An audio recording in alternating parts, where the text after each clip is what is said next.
సరే చెప్పండి. రీసెంట్ గా రఘునందరావు ఎంపీ రఘునందరావు మాట్లాడుతూ మిర్చిలో బడ్డీ పెట్టుకొని ఈ విధంగా వ్యాఖ్యలు చేశారు. నిరుద్యోగులను ఉద్దేశించి ఈ విధంగా వ్యాఖ్యలు చేశారు. సో ఎట్లా తీసుకుంటారు ఈ వ్యాఖ్యలు? అవును, ఇందాక కూడా వేరే వాళ్ళు అంటే గుర్తు చేశారు మీలాగా. ఇది అసలు ప్రజాస్వామ్యమా అసలు ఏది నాకు అర్థం కావట్లేదు. రఘునందరావు ఎవరు? ఎంపీ కదా. ఆయనకి ఏమన్నా ఉందా? దిమాగ్ ఉందా? గాలి దయ కరుణ ఏమన్నా ఉందా? ఆయన కూడా ఒక పైనకి వెళ్ళి అదే కింది నుండి వచ్చిన వ్యక్తి కదా, అడ్వకేట్. సిగ్గు ఉందా అని అడుగుతున్నాను నేను. సిగ్గు శరం ఏమన్నా ఉందా? ఏం మాట్లాడుతున్నావు? బుద్ధి ఉందా అసలు? అనా ముఖ్యంగా మేము ప్రభుత్వాన్ని డిమాండ్ చేస్తున్నాం. అది అయిపోయింది, తర్వాత మాట్లాడుతాం.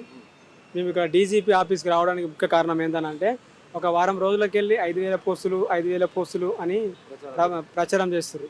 కాబట్టి 5,000 పోస్టులు తీసుకొని ఎవరు బుక్లో పెడతాం? ఏం తమాషాలు వేస్తురా? మీరు నోటిఫికేషన్ వేసేదే లేటర్ చేస్తారు. అందులో మీరు 5,000 పోస్టులు ఇచ్చి ఎవరు బుక్లో పెడతారు? మీరు మళ్ళీ 5,000 పోస్టులు అనుకో, 5,000 పోస్టుల్లో 2,500 పోస్టులు సిటీలోకి వెళ్ళిపోతాయి. మిగతా 2,500 పోస్టులు తీసుకొని డిస్ట్రిక్ట్కు ఇట్లా పిచ్చమేస్తున్నావా? నేను గెలిపించింది ఇదేనా? ప్రజాప్రభుత్వం ఇదేనా? ఎవరి వల్ల వచ్చిరానా? కాంగ్రెస్ ప్రభుత్వం ఎవరి వల్ల వచ్చింది? నిరుద్యోగులు ఓట్లు వేసి గెలిపిస్తేనే వచ్చారు కదా. మరి ఏం చేస్తున్నారు? మరి ఇప్పుడు మాట తప్పుతున్నా మరి అని. మీకు ఇంకోటి చెప్పాలి ముందుగా. నా పేరు నవీన్ గౌడ్, నాది మహబూబ్నగర్ డిస్టిక్, సీఎం డిస్టిక్. అది ఒక పాలమూరు బిడ్డగా అడుగుతున్నాను. మేము అధికారంలోకి వచ్చిన తర్వాత జీవో నెంబర్ 46 రద్దు చేస్తామని చెప్పి మీకు ఐడియా ఉందన్న? జీవో నెంబర్ 46, ఈ జీవో నెంబర్ 46 మేము అధికారంలోకి వచ్చిన తర్వాత రద్దు చేస్తామన్నది ఎవరు? కాంగ్రెస్ వాళ్ళు. ఇట్లా జీవో నెంబర్ 46 రద్దు చేయట్లేదు, ఇట్లా నోటిఫికేషన్స్ ఎక్కువ చేయట్లేదు. ఏం తమాషాలు చేస్తురా మీరు? ఇట్లా మేము అవలగల్లా కనబడతాం, పిచ్చుల్లా కనబడతాం నిరుద్యోగులం. కాబట్టి ప్రభుత్వాన్ని డీజీపీ ఆఫీస్ దగ్గర ఉండి డిమాండ్ చేస్తున్నాం. రిక్వెస్ట్లు అయిపోయినాయి. ఎందుకంటే వీళ్ళు పిచ్చోళ్ళు, వీళ్ళకు ఎన్నిసార్లు వినతి పత్రాలు ఇచ్చినా కలిసిన వేస్ట్, అంతేగానా? ఎవరికైనా కానీ ఓపిక అనేది ఉంటుంది, ఆ ఓపిక నశించింది మాకు. నిరుద్యోగులందరూ కూడా ఏదో ఒక విధంగా ప్రభుత్వానికి అడగడం కావచ్చు, డిమాండ్ గానీ చేస్తా ఉంటే, సో వీళ్ళు ఈ పార్టీ రంగు పూసుకున్నారు, ఈ పార్టీ రంగు పూసుకున్నారు, ఈ పార్టీకి అమ్ముడు వేరు, ఈ పార్టీకి అమ్ముడు వేరు అని చెప్పి కాంగ్రెస్ అధికార పార్టీ, ప్రస్తుతం ఉన్న కాంగ్రెస్ పార్టీ ఈ విధంగా విమర్శలు చేస్తుంది. ఏం చెప్తారు అంటే, మీరు ఏదో ఒక పార్టీకి సపోర్ట్ గా తీసుకుంటే ఆ సపోర్ట్ ఆ పార్టీ వీళ్ళు అనుకుంటే నడిపిస్తుంది, ఆ పార్టీ ఫండింగ్ చేస్తుంది అని ఈ విధంగా కమెంట్స్ చేస్తాం. ఈ మాట అన్నోళ్ళని చెప్పులు తీసుకొని కొడతాం అన్న. మీకు మాట్లాడడానికి సిగ్గుందా అసలు? ఇప్పుడు సీఎం రేవంత్ రెడ్డి సీఎం, హోంశాఖ ఆయన దగ్గర ఉంది, విద్యాశాఖ ఆయన దగ్గర ఉంది. మేము కలవనిస్తారా మమ్మల్ని? డీజీపీ ఆఫీస్కి రావాలంటే సామాన్య మాకు స్టూడెంట్స్కి అవకాశం ఇస్తారా? కలవడానికి పర్మిషన్ ఇస్తారా? కాబట్టి మాకు ఇప్పుడు ఒక పెద్ద స్థాయి వాళ్ళని కలవాలంటే ఎవరు బ్యాక్గ్రౌండ్ అన్నా కావాలి మాకు. ఇట్లా మీరు కలవడానికి ఛాయిస్ ఇయ్యారు. కాబట్టి మేము వేరే సపోర్ట్ తీసుకోవాల్సి వచ్చింది. మరి ఇప్పుడు అధికార పార్టీ పట్టించుకున్నప్పుడు ప్రతిపక్ష పార్టీని కలవకుండా ఎవరు కలుస్తారు? మరి ఈ మాట అనేక సిగ్గు ఉందా ఏమన్నా? గతంలో ఉన్నప్పుడు మమ్మల్ని కాంగ్రెస్ ప్రభుత్వం రెచ్చగొట్టింది, ఎన్నో సభలు పెట్టించింది, ధర్నా చౌక్ దగ్గర ధర్నాలు పెట్టించుకున్నారు, ఓట్లు వేపించుకున్నారు, మంచి మంచి పదవులు అనుభవిస్తున్నారు. మీరు ఏసీ కార్లో తిల్లాడుతున్నారు, ఏసీ రూమ్లో పడుకుంటున్నారు, మమ్మల్ని ఏమో రోడ్ల మీద వదిలేసారు. ఎవరు? కాంగ్రెస్ వాళ్ళు. కాబట్టి జియో నెంబర్ 46 విషయంలో మేము నిజం చెప్పాలంటే దాదాపు 2 సంవత్సరాల పైన మేము స్ట్రైక్ చేసినాం. జియో నెంబర్ 46 తెచ్చింది గత ప్రభుత్వం, కేసీఆర్ తెచ్చింది. మీకు ఐడియానే ఉంటుంది. ఇది ఎవరు తెచ్చిరు అంటే బీఆర్ఎస్ హయాంలో ఉన్నప్పుడు మన సీఎం సలహాదారుగా సోమేష్ కుమార్ అని ఉంటాడు, బీహార్ ఆయన తెచ్చిండు. కానీ అంటే వాళ్ళు తెచ్చిర్రు, మిస్టేక్ చేసిర్రు. కానీ ఇంత దారుణంగా వ్యతిరేకత అయితే వాళ్ళకి తెలియదు పాపం. వాళ్ళు చెప్పిర్రు, మేము కేటీఆర్ అన్న కలిసినప్పుడు కూడా ఓకే జియో తెచ్చినాము, కానీ మాకు తెలియదు కదా దాని విధి విధానాలు ఎవరికి తెలుస్తుంది? అదే తెచ్చే వాళ్ళకి తెలుస్తుంది, ఏమిటి ఐఏఎస్ వాళ్ళకి తెలుస్తుంది. వాళ్ళకి తెలియదు కానీ వాళ్ళు ఖాళీ సంతకం పెడతారు. వాళ్ళు అంత లోతుగా పట్టించుకోరు, వాళ్ళకి అంత టైం ఉండదు. కేటీఆర్ కానీ కేసీఆర్ కానీ వాళ్ళు తెచ్చిర్రు, మేము మిస్టేక్ చేసినామని చెప్పిర్రు. మిస్టేక్ చేసిర్రు కాబట్టి వాళ్ళకి మాకు సపోర్ట్ చేస్తారు, వాళ్ళే సపోర్ట్ చేస్తారు. మేము తెలుసో తెలియక తెచ్చినాము రాబాయ్, తెలుసో తెలియక తెచ్చినాము. కాబట్టి మేమే చెప్తున్నాం కదా, జియో నెంబర్ 46 రద్దు చేయండి. కొన్ని పోస్టులు బ్యాక్లాగ్ పోస్టులు ఇస్తే పాపం వాళ్ళకి ఇవ్వండి. కాబట్టి మా నుంచి వాళ్ళకు ఎన్నో నిద్రలు లాతులు కలిసాయి, మామూలు ఏమంటారు ఎన్నో బాధలు పడ్డారు. కాబట్టి మేము తెచ్చిన వాళ్ళమే చెప్తున్నాం కదా, అది తెలుసో తెలియక తెచ్చినాము. జియో నెంబర్ 46 రద్దు చేయండి అని ఎన్నోసార్లు వాళ్ళు కూడా చెప్పారు. సీఎం రేవంత్ రెడ్డికి వినతి పత్రాలు ఇచ్చారు, ఫోన్లు చేశారు, ఏమంటే ట్విట్టర్లో పెట్టారు, తెలిసిన వాళ్ళకి చెప్పారు. ఏమని చెప్పారు? జియో నెంబర్ 46 రద్దు చేయండి. దీనికి అసెంబ్లీలో ఏమన్నా మేము ఆమోదం తెలిపమంటే కూడా చెప్తామని చెప్పారు. పాపం ఇప్పుడు తెలిసి చేస్తే తప్పు కాదన్న, తెలియకుండా చేస్తే తప్పు కాదు, తెలిసి చేసి తప్పు. వాళ్ళు తెలియకుండా చేసారు, వాళ్ళు మాకు సపోర్ట్ చేస్తారు. హైకోర్టులో కూడా మాకు కేసు గెలవడానికి మాకు సపోర్ట్ చేశారు. ఎవరు కేటీఆర్ అన్న సపోర్ట్ చేశారు. ఇప్పుడు మన ఎవరు ఎమ్మెల్సీ రాకేష్ అన్న కూడా సపోర్ట్ చేశారు. ఏం చెప్తారు ఈ కాంగ్రెస్ గవర్నమెంట్ కి ఉద్యోగాలకు సంబంధించి అంటే 5,000 వచ్చే యోచనలో కాంగ్రెస్ గవర్నమెంట్ ఉంది కాబట్టి ఏం చెప్తారు ఈ కాంగ్రెస్ గవర్నమెంట్? మీరు 5,000 పోస్టులు వేస్తే వెంటనే రాజీనామా చేయండి. ఎందుకంటే మా కోపిక వెళ్ళవు. 5,000 పోస్టులు తీసుకొని ఎవరు ముక్కలు పెడతారా నాకు అర్థం కాదు. 5,000 పోస్టుల్లో 2,500 పోస్టులు లోకల్గా అవుతాయి. మిగతా 2,500 డిస్ట్రిక్ట్ పల్లి పాటలు వంచినట్లు వంచుతావా? మేము గెలిపించుకుని ఇదేనా? మా వాళ్ళకి గెలిచిన అన్నావు కదా. మా వాళ్ళకి గెలిచి నువ్వు ఏం చేస్తున్నావు మరి? ఏం చేస్తున్నావు మరి? ఇలా దిమాగ్ కూడా ఖరాబ్ అయిందా? లేదంటే మీకు ఎవరైనా మీ పక్కన ఎవరైనా సలహాలు ఇచ్చే వాళ్ళని పిచ్చోళ్ళని కూడా పెట్టుకున్నావా?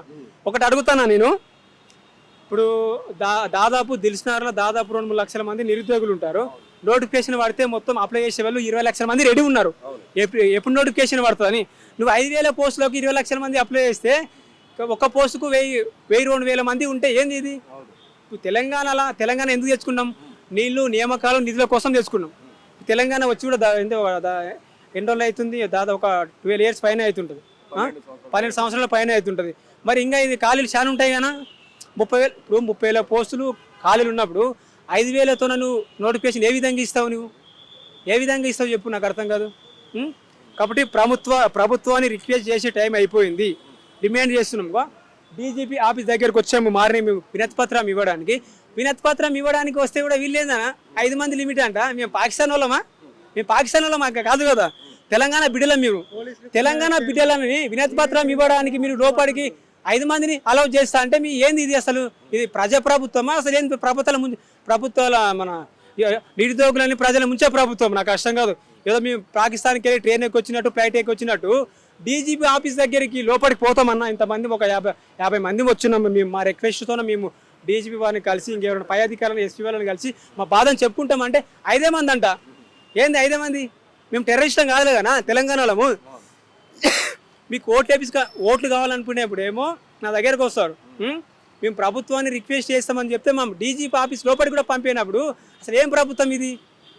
అసలు అసలు అసలు అరెస్టు ప్రభుత్వం అనా? నిజం చెప్తున్నా. మీరు ఇంకొక మాట అన్నారు. ఇందాక ఆయన మాట్లాడుతున్నప్పుడు అన్నకు వేరే నాతో మాట్లాడుతున్నప్పుడు మీరు ఏమన్నారంటే మీరు ఆ ప్రభుత్వం బెస్టా ఈ ప్రభుత్వం బెస్టా అన్నారు కదా.